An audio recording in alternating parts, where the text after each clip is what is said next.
Hola chicos, ¿cómo están? Bienvenidos nuevamente a otro video de su canal Medicina con mayúscula. En el día de hoy estaremos comenzando el curso de intoxicaciones exógenas. En esta primera clase hablaremos de las generalidades, abordaremos conceptos, manifestaciones clínicas, exámenes complementarios, diagnóstico y tratamiento. ¿A qué llamamos tóxico? Tóxico es cualquier sustancia química que sea capaz de provocar la muerte, heridas u otros efectos perjudiciales en el organismo. Hablamos de intoxicación a los síntomas y signos resultantes de la acción de un tóxico sobre el organismo.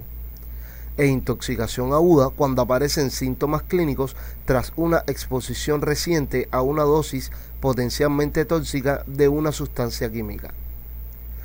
La anamnesis tiene extraordinaria importancia en el diagnóstico de las intoxicaciones agudas, procedimiento que se realiza una vez resuelta cualquier alteración emergente. Debe tratarse que los testigos permanezcan presentes, ya que están en posición de ofrecer valiosos datos acerca del origen de la intoxicación. Siempre es necesario averiguar estos datos: el nombre del medicamento o la sustancia química que se ingirió, la cantidad aproximada a la que se expuso el paciente, el número de tabletas o mililitros de líquidos ingeridos, el tiempo transcurrido desde la exposición, la presencia de vómitos previos, ya que esto puede indicar la eliminación de una parte del tóxico, el riesgo de broncoaspiración o ambos, el consumo habitual de algún medicamento, la existencia de otras personas con los mismos síntomas, ya sean familiares, compañeros de estudio o de trabajo. El conocimiento de las manifestaciones clínicas es otra de las bases de un diagnóstico y valoración correctos, por lo que se describen algunos síntomas y signos que aparecen en la evolución de estos pacientes, así como algunas de las sustancias tóxicas capaces de provocarlos. En las manifestaciones respiratorias vamos a tener el broncoespasmo por irritación directa de la vía aérea, gases irritantes por efectos farmacológicos como los órganos fosforados o por hipersensibilidad. Tendremos también la cianosis de causa central en todas las situaciones donde exista hipoventilación. Tenemos también el edema del pulmón no cardiogénico, que ocurre en diferentes intoxicaciones. La inducen los gases irritantes y los órganos fosforados. La hiperventilación, característica de la intoxicación por salicilatos, pero que la ocasionan también estimulantes del sistema nervioso central, cianuro, monóxido de carbono y a veces simplemente la ansiedad. En las manifestaciones digestivas tendremos el aliento etílico. En caso de ingestión de alcohol, si existe olor a acetona, pensar en cetoacidosis. En olor a almendras amargas, en la intoxicación por cianuro. A insecticidas en caso de fosforados, a gasolina en los derivados del petróleo y el éter. Existe también dolor y ulceración de la boca y orofaringe, características de los álcalis y ácidos. Puede existir hematemesis, que es frecuente en la intoxicación por anticoagulantes orales. Tendremos también íctero en fases avanzadas de intoxicación por paracetamol, hongos hepatotóxicos y en la intoxicación por fósforo. Podemos tener ileoparalítico en la ingestión de anticolinérgicos, antidepresivos tricíclicos y fenotiacinas. Tendremos también náuseas y vómitos. Por su frecuencia en causarlos se destacan la digital, la teofilina, el borato y las sales de oro. Podemos tener sequedad de la boca, que ocurre con cualquier compuesto que tenga actividad anticolinérgica o con los antihistamínicos, y cialorrea en la intoxicación por órganos fosforados y carbamatos. En las manifestaciones neurológicas podemos encontrar agitación, delirio o psicosis. Es posible encontrarlos tras la intoxicación por sustancias anticolinérgicas, antihistamínicos, monóxido de carbono, anfetamina, cocaína, teofilina, glucocorticoides. Podemos encontrar acúfenos típicos de la intoxicación salicílica, las convulsiones, que van a constituir un buen índice de gravedad. Las causan los antidepresivos tricíclicos, las anfetaminas, los inhibidores de la MAO, la cocaína. el estupor y el coma, que es común en la intoxicación por benzodiazepina, fenotiazinas, insulina, opiáceos, antihistamínicos, etanol y entre otros alcoholes. También los antidepresivos tricíclicos, antiepilépticos y barbitúricos.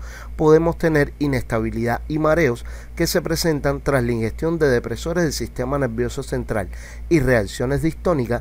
Estas manifestaciones extrapiramidales aparecen con dosis a veces terapéuticas, con dosis tóxicas de distintos neurolépticos o antieméticos como la metoclopramida. En las manifestaciones oculares podemos encontrar la midriasis. Se deben destacar la hipoxia y la hipotermia como causas de midriasis. Se observa en la intoxicación por antidepresivos tricíclicos, anticolinérgicos, anfetamina, cocaína, simpático-miméticos y carbamazepinas. También podemos tener miosis, característica de la intoxicación por opiáceos, insecticidas organofosforados y carbamatos. En la barbitúrica las pupilas están midriáticas o mióticas. Puede haber también nistagmo. Se observa nistagmo horizontal en la intoxicación por barbitúricos, carbamazepina y fenitoína, entre otros. Papiledema, cuando aparece, es secundario al edema cerebral por hipoxia y en algunas intoxicaciones por monóxido de carbono y metanol. Puede haber visión borrosa y pérdida de la visión. La visión borrosa como consecuencia de la intoxicación por depresores del sistema nervioso central o por anticolinérgico, y la pérdida total y parcial de la visión son típicas en la intoxicación por el metanol. En las manifestaciones cardiovasculares podemos encontrar las arritmias ventriculares. Ocurre taquicardia o fibrilación ventricular en intoxicaciones graves por anfetamina y sus derivados, cocaína, antidepresivos tricíclicos, dioxina y teofilina, bloqueo auriculoventricular y bradicardia. Se observan las intoxicaciones por antagonistas del calcio, betabloqueadores, inhibidores de la colinesterasa como los órganos fosforados y antiarrítmicos. Hipertensión arterial en drogas de abuso como la cocaína. También lo ocasionan la anfetamina, los simpáticos miméticos y los anticolinérgicos. La hipotensión arterial la inducen las intoxicaciones por antidepresivos tricíclicos, fenotiazinas y teofilina. Prolongación del QRS con valores mayores a 0.12 segundos en la intoxicación por antidepresivos tricíclicos y propanolol. Y taquicardia en medicamentos con efecto anticolinérgico como los antihistamínicos, los salicilatos, los simpáticos miméticos. En las manifestaciones cutáneas y la temperatura podemos tener hipertermia, pues lo común tiene varios orígenes, ya sea bien por fármacos que inducen aumento de la actividad muscular como los inhibidores de la MAO y los simpáticos miméticos, o porque desacoplan la fosforilación oxidativa como los salicilatos, o por su efecto anticolinérgico como la atropina, los antihistamínicos, entre otros. Tenemos también hipotermia en depresores del sistema nervioso central en los que su intensidad aumenta en la medida que se profundice el coma. Es un signo de mal pronóstico para el intoxicado. Podemos tener piel seca y caliente, producto de sustancias con acción anticolinérgica y antihistamínica. Pueden existir vesículas y epidermólisis. Se describen con cualquier sustancia que provoque un coma prolongado, como los depresores del sistema nervioso central, y puede haber sudoración. En las manifestaciones musculares vamos a tener las fasciculaciones, que van a ser características de los inhibidores de la colinesterasa. Pueden existir mioclonías tras la exposición al plomo y el bismuto, y la rhabdomiólisis, que es una complicación frecuente en las intoxicaciones graves. Ensombrece el pronóstico y muchas veces no es buscada en el paciente.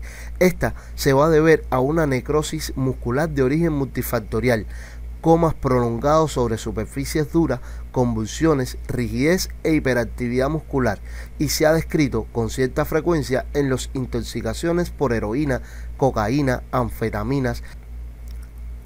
En las manifestaciones urinarias podemos encontrar la insuficiencia renal.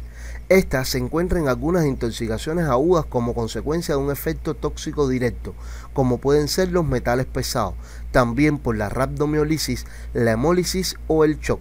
La poliuria está descrita en la intoxicación por carbonato de litio, y la retención urinaria es causada por cualquier sustancia con acción anticolinérgica. En las manifestaciones endocrinas y medio interno podemos tener la hiperglucemia. Por lo general es moderada y transitoria en las intoxicaciones agudas. ocurre por agonistas beta-2, corticoides y tiazidas. Hipoglucemia se ha descrito en las intoxicaciones por etanol, hipoglicemiantes orales, insulina, propanolol y salicilatos. Hipernatremia en sobredosis de laxante. Hiponatremia se la ha encontrado en intoxicaciones que conducen a secreción inadecuada de la hormona antidiurética, como la amitriptilina y la copropamida. La hiperkaliemia ocurre en intoxicaciones por digoxina, alfa-adrenérgico, beta-bloqueadores, sales de potasio, entre otros. Y la hipokaliemia en intoxicación por teofilina, cafeína, beta-adrenérgico. Los exámenes complementarios a realizarle debe quedar a juicio del médico. Sin embargo, los exámenes complementarios mínimos que deben solicitarse a los intoxicados, bien para valorar su situación clínica u orientar el diagnóstico ante la sospecha no confirmada de una intoxicación aguda. Estos incluyen el recuento eritrocitario y leucocitario, los electrolitos, la creatinina, la creatinfosfoquinasa, la glucemia, la gasometría arterial, la radiografía de tórax y electrocardiograma. También podemos realizar otras radiografías y análisis toxicológicos, así como cualquier otro estudio que se considere necesario para el diagnóstico y tratamiento terapéutico del paciente. El diagnóstico de una intoxicación exógena la vamos a realizar mediante dos pasos, mediante el interrogatorio y el examen físico. El tratamiento se va a basar en dos cosas, como número 1 las medidas generales y como número 2 las medidas propias de la intoxicación. En las medidas generales tenemos la canalización de una vena periférica para la administración de medicamentos o soluciones, la oxigenoterapia de 3 a 5 litros por minuto para mantener una adecuada oxigenación, la colocación de una sonda nasogástrica en casos de pérdida de la conciencia para evitar la broncoaspiración, la colocación de sonda vesical para medir diuresis y tomar muestra para orina y la extracción de muestras sanguíneas. En las medidas propias de la intoxicación debemos tener en cuenta dos cosas. La primera, impedir la absorción del fármaco y la segunda, aumentar la eliminación del tóxico. Para impedir la absorción del fármaco debemos realizar la emesis forzada, el lavado gástrico, la administración de carbón activado, laxantes, el lavado intestinal, la endoscopía y cirugía. Y para aumentar la eliminación del tóxico tenemos la depuración renal, la depuración extrarrenal y el tratamiento con antídotos. En esta tabla les dejo algunos tóxicos y sus principales antídotos. Tenemos que el antídoto de la intoxicación por paracetamol tenemos la N-acetilcisteína, por órgano fosforado, la atropina y la pralidoxima. En las benzodiazepinas, el flumacenilo. Para los opiáceos, la naloxona. Para los beta bloqueadores, el glucagón, las heparinas, sulfato de protamina, los cumarínicos, la vitamina K, el metanol, utilizamos etanol y para los anticolinérgicos, la fisostigmina.